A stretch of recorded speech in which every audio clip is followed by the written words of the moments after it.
Om Sri Sairam, pemirsa setia Media Sai Indonesia. Saya Niluh Nadia Laksmi akan membawakan acara kita hari ini, yaitu mencari kebahagiaan sejati.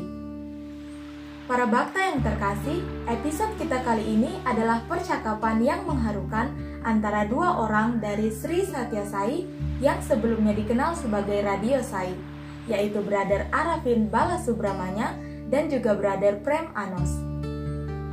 Diberkati dengan anugerah untuk dapat menghabiskan banyak waktu di samping begawan, mereka berbagi banyak pemikiran dan juga pengalaman mengenai topik dapatkah mengubah takdir. Jika pertanyaan tersebut pernah terlintas di benak Anda, maka video kali ini benar-benar spesial untuk Anda. Tunggu apa lagi? Mari kita menyaksikan video Mencari Kebahagiaan Sejati. Om Shri Sairam.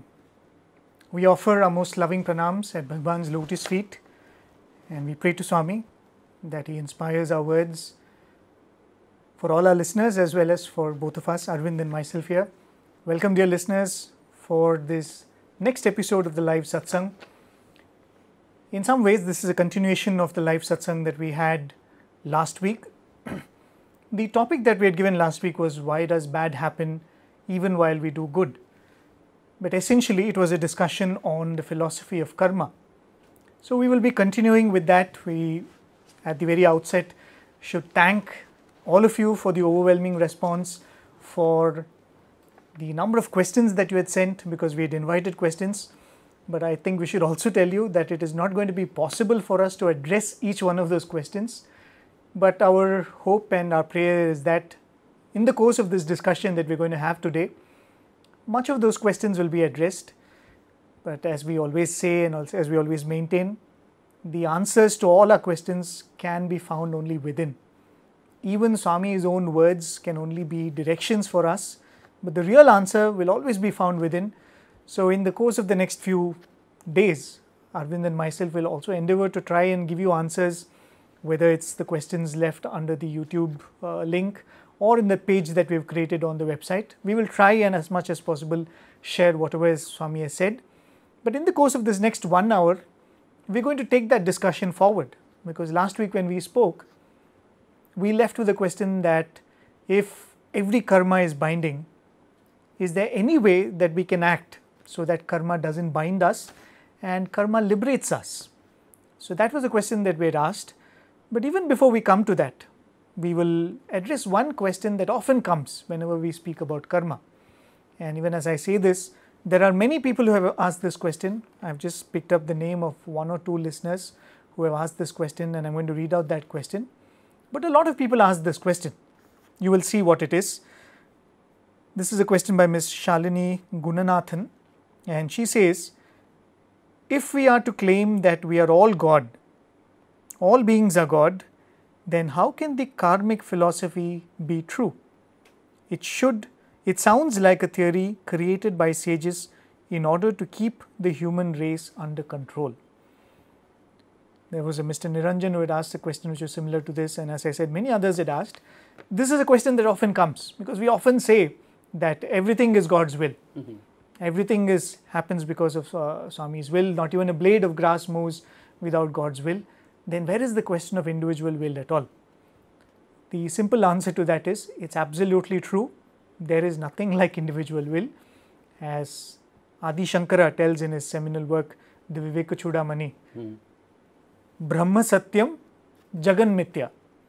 Only Brahman is true. Everything else is only Mithya. It only appears true, but essentially it is false. So yes, there is no individual will at all, because everything in this Jagat is Mithya.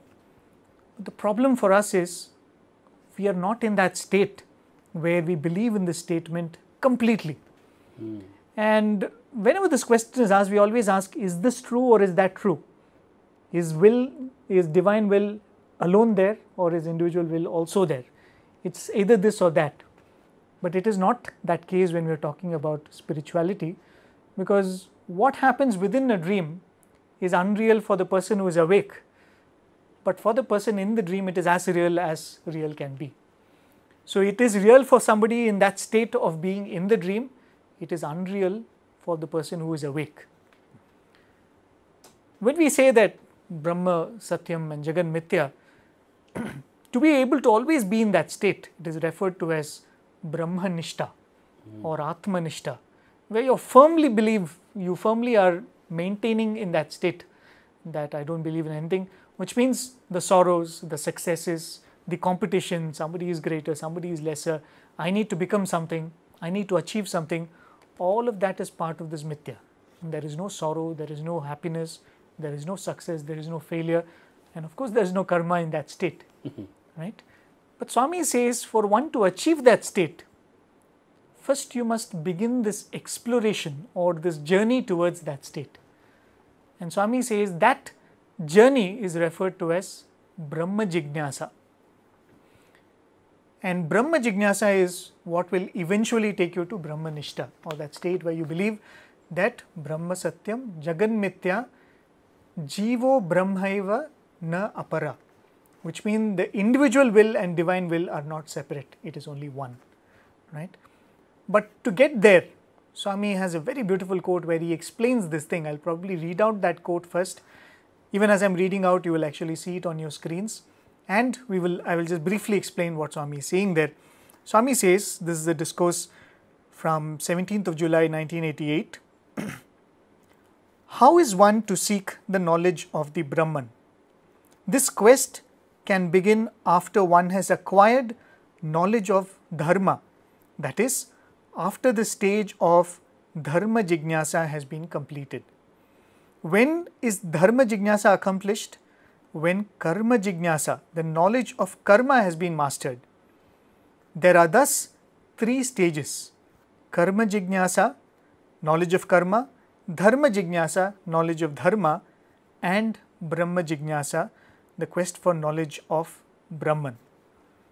So Swami makes it very clear that yes, we all are progressing towards that state, but to get there, it all starts with how you perform your karma. It starts with how you are responding to your everyday activities, everyday duties, and from that how to perform karma and what karma to perform, you come to the exploration of dharma. What is right? What is wrong? How am I doing it? Is this the right way to respond to situations? And when you have done that, that's why Swami very beautifully says in Swami Sutra Vahini, the Brahma Sutras begin with a very cryptic statement. It says, Athatho Brahma Jignasa, which means after this, the quest for Brahman begins. And Swami writes in Sutra Vahini, after what? How can a book begin like this? Then Swami says, after one has become perfect in karma and dharma. In other words, it's almost like after you have woken up from the sleep is unreal. But as long as you are sleeping, the sleep is very real. So too, till we get awakening, all these rules of karma, karma theory, whatever we talk, all of that holds good. Once we are awakened beings, then all that can be discarded, there is only divine will. So it comes back to this enigmatic term, karma. Now what is karma? Karma is nothing but action. But karma is not just action.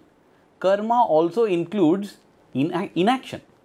In fact, I was reading in Bhagwan's discourse on the 14th of February 1999, where Swami says, see, in the Kaurava court when Draupadi was being dishonored, there was Bhishma, there was Drona, there was Kripacharya, so many others. All of them didn't do anything. And Swami says in that discourse that because Bhishma did not do anything, Bhishma's inaction resulted in him having to lie on a bed of arrows for 56 long days in the Kurukshetra war. Swami said that was a punishment for inaction. So, karma is not just action, even inaction is karma. Choosing not to act also has karma, acting also has karma. And because it puts us in a dilemma then. Because if you say that if you act, karma is there, you can't even choose not to act because even inaction results in karma. In fact, we had a question that we got along these lines. Many questions. One we have picked up by Kartika and Arun, where they ask, what should we do when we know about injustice happening to fellow beings? Should we just say that it is their karma and leave it? What is our duty at that time, to pray or to act? Who shows the way to commit the sin, one who actually commits the sin, and finally, one who witnesses the sin. All these 5 are equally culpable, equally sinners. So therefore, when you ask what should we do, should we just leave it or pray? Is it time to act or time to pray? It is not time for inaction. But then a wrong assumption has been made here that prayer is not action. Prayer is also action. It doesn't mean action is something that I do with my body. Thoughts are action. Words are action. Thoughts also have karma. Words also bring karma. So karma is not just action. Karma is action and inaction. Words and silence and thoughts. Everything comes under karma. It reminds me, Brother Prem, of the wonderful experience of Brother Indreshwar Sirohi. He narrates how once he was seated outside the interview room. I mean, that is one area allocated to the students as well. So when he was seated there, he was remembering a person who had cheated the family. Okay. And he was very, very upset with that person. He was very angry on that person. And so, as he sat there, thoughts of this person who cheated the family were overpowering the thoughts of even Swami. So in order to, in that anger, what he did is he was helpless. He could not do anything against the person who cheated. So he closed his eyes and mentally he began to rain blows on that person, began to punch his face, hit and do all this in his mind. At that time, the interview room door opened, Swami walked out, came straight to him and said, "Gopal, what are you doing? Stop, you will kill him." And Brother Indreshwar was very surprised. What is Swami meaning, I will kill whom? Then Swami took him inside the interview room and Swami said, thoughts are also action. When you do that, when you pummel somebody down, when you hit somebody in your thoughts, it is actually raining blows on them. Don't do it. It is not good. So, you see, even thoughts and words are karma. And the second part of the question that Kartika and Arun ask is, sometimes the incident is happening in another part of the world, or the adharmic entity is so powerful, meaning we are helpless to do anything against him or her. How should we do our dharma during such times? Yes, if we are not able to act, for instance, in that same Kaurava court where Bhishma sat silent and he was blamed for inaction, there were also soldiers standing guard next to the king, next to Bhishma himself. We don't see them being blamed for Draupadi being disrobed, which means as far as our line of duty is, what is the purview of our duty? Within that, if we can act, we act. We don't go and do the duty of the king. I mean, a soldier standing there, standing guard like this with the spear next to Bhishma should not say, "I am going to stab you, O Dushasana." No, that is not his duty. And that is the reason he is not carrying the sin of inaction also. It is only Bhishma who carries. So too, when we see something that is bad that is happening, which is beyond our purview of our duty, we can definitely pray. And what should we pray? Because Swami clearly told Brother Indreshwar here, don't mentally pray for anybody's downfall. Don't mentally hit anybody. Don't do that. It will work, but it is not good. It is negative karma. Then what should I do? Swami has given the beautiful solution. Swami says, that is why, after every darshan session, when we would all sing the bhajans and conclude with Samasta Loka, Swami himself would join in that. In fact, he would encourage us to always say Samasta Loka Sukhino Bhavantu. Samasta Loka Sukhino Bhavantu. May all the beings in all the worlds be happy. And how does this prayer work?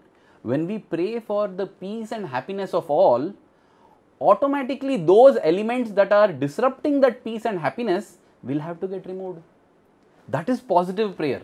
So we don't pray for anybody's downfall. However powerful or adharmic somebody is, we don't pray for anybody's downfall, but we pray for Samasta Loka Sukhino Bhavantu.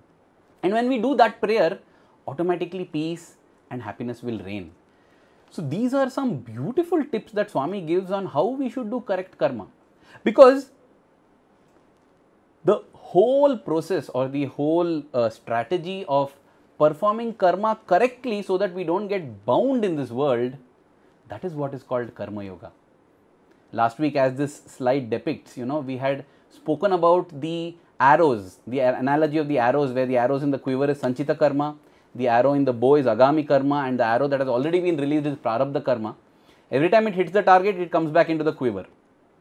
Karma Yoga is that technique or that attitude or that sadhana by which we ensure that the arrow doesn't return to the quiver, and it will be our endeavor today to go into Karma Yoga as beautifully elucidated by our beloved Bhagwan.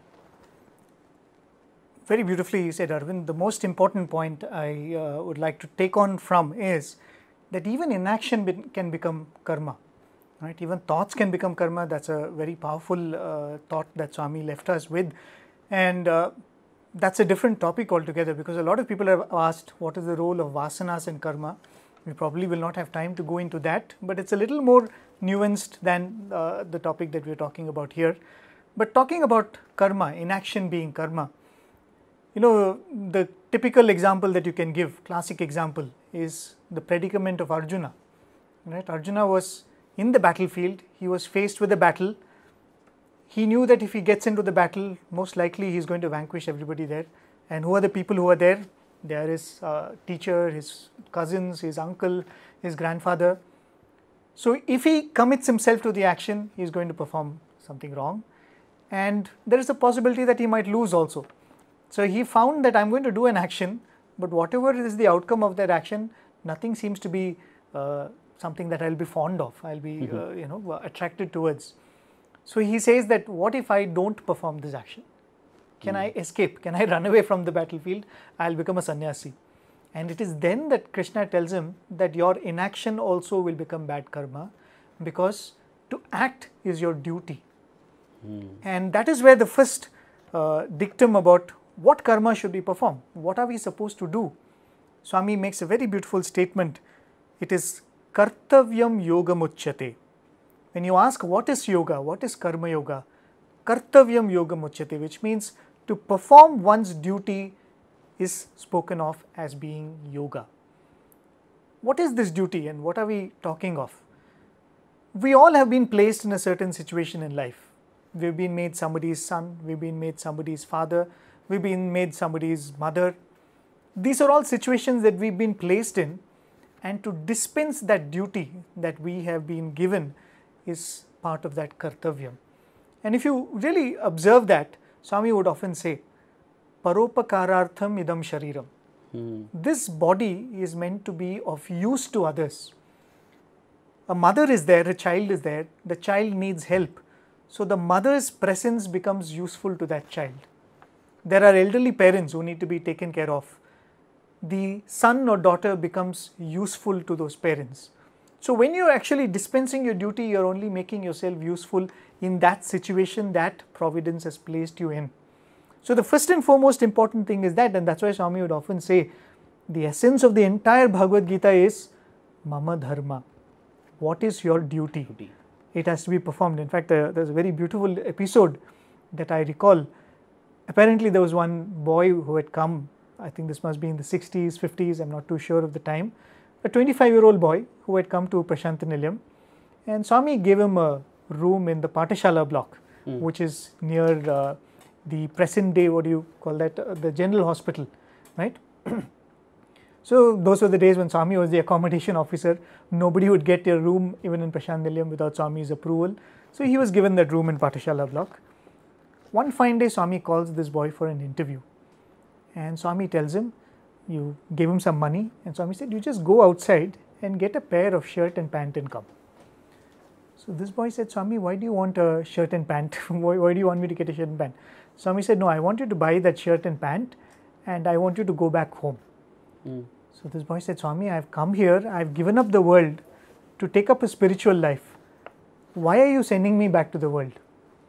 His idea was he wanted to become a monk. He wanted to take up sannyas and he wanted to be Swami's disciple, right?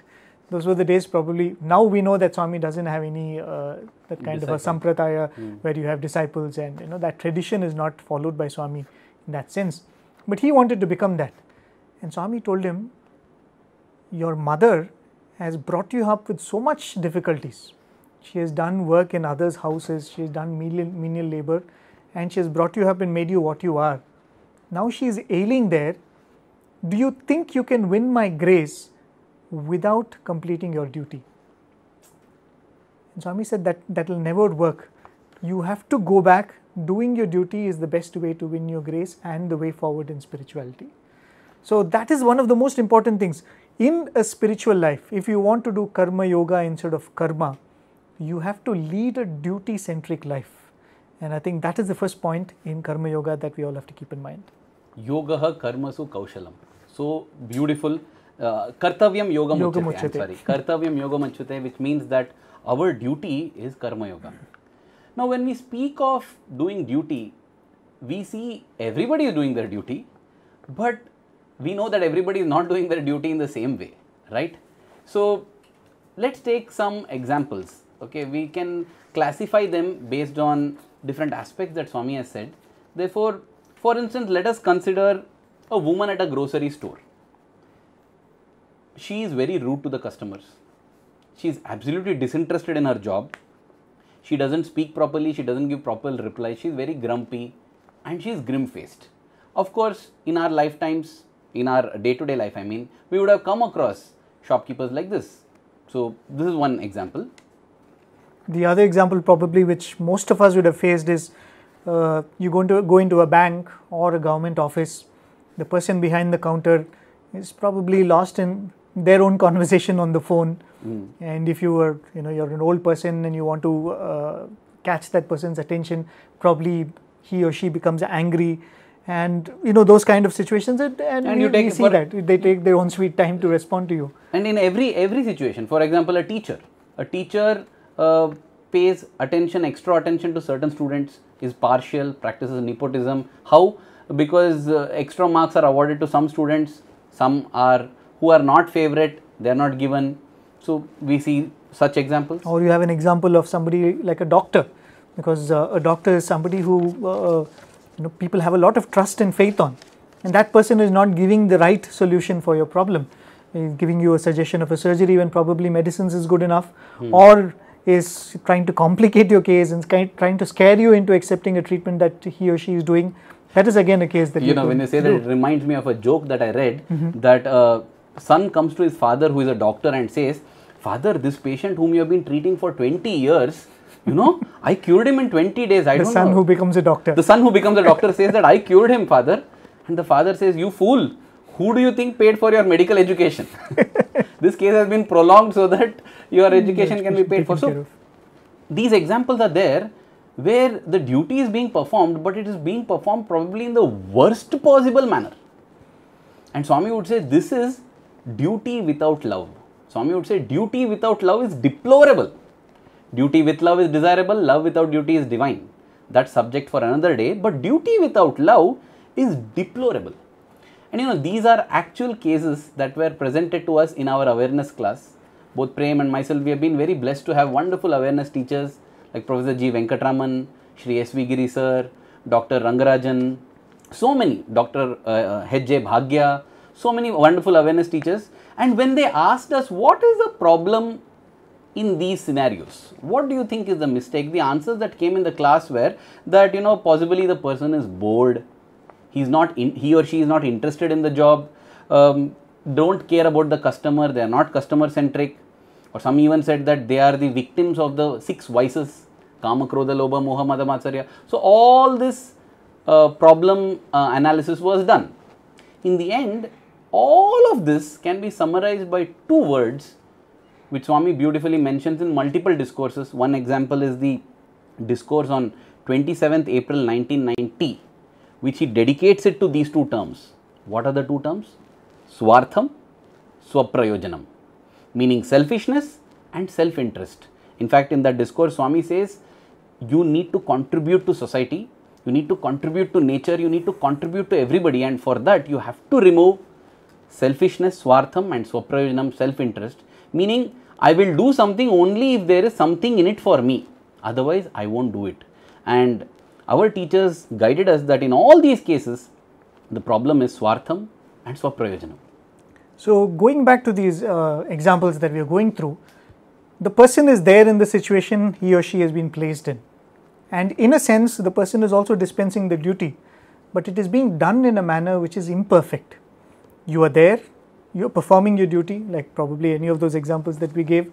There's a person who is manning the counter, is supposed to be there, he's there, it's morning 9 he comes, evening 5 he goes, but the duty is not being dispensed in the way it has to be done.